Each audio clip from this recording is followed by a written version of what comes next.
मु नुहे तुम्हें कैलकुलेशन कर से पुणी गोटे सेकेंड रे देख जिते तुमको गोटे न दुईटा न तीनटा न कि चार्टा न एमती मल्टीप्लिकेशन देथिबो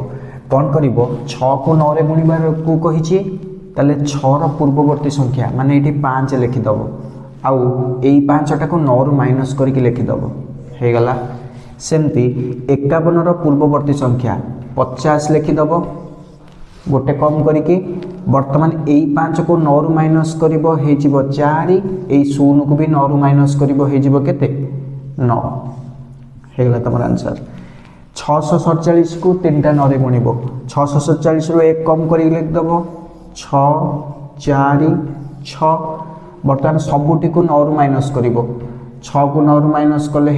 3 4 को 9 रु माइनस कले 5 6 को 9 रु माइनस करदे 3 यार आंसर कौन मत कमेंट सेक्शन में जनाओ जदि वीडियो भल लगी लाइक शेयर सब्सक्राइब